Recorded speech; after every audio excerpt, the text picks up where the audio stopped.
Hello, good morning. Ayan, magpapakain na naman tayo ng manok ng kapitbahay.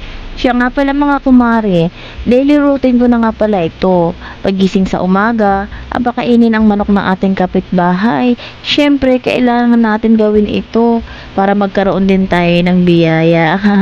Alam niyo na, ang ibig kong sabihin, char. Kapag wala tayong ulam, o 'di ba, may mananakaw tayo. Joke lang. May makakatay tayo. Baka isang araw, mga kumare, makita nyo na ako sa sabungan at pumupusta na ng meron o wala. Joke lang natin yun ha, syempre.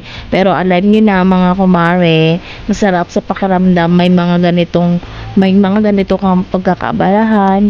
Yun nga lang, masakit sa bulsa, syempre, ang mahal ng bilihin. Pero ayos lang, kasi napapakinabangan naman. Ang lalaki na nga nila at ang kukulit na. Alam nyo ba mga kumare, dati sobrang dami na nila. Kaso nga lang, alam nyo na, isa-isa na silang nawawala. Hoy, hindi ko sila kinakatay ha. Nawawala sila ng kusa kapag nakakalabas sila ng bakura namin. Ayun, goodbye Philippines na. Alam nyo na syempre, shoot na sila sa kaserola, o 'di ba?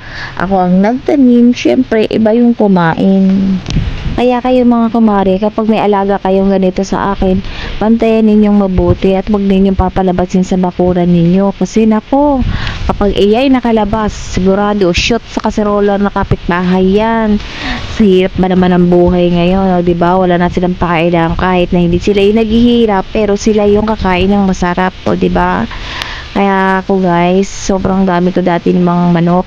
Ngayon, konti na lang sila. Kasi nga, syempre, hindi ko sila nababantayan ng ayos. Kaya, ayun, nababantayan sila ng iba. Kaya kayo guys, payo ko lang sa inyo.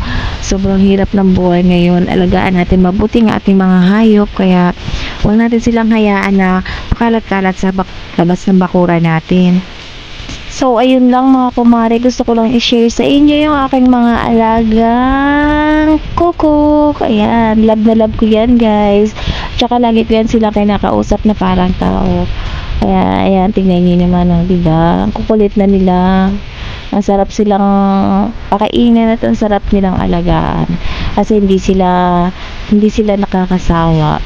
So, ayun mga kumare, gusto ko lang i-share sa inyo ang aking short mini vlog. Ayan, ingat po tayong lahat. And thank you sa panonood. Maraming salamat. Goodbye!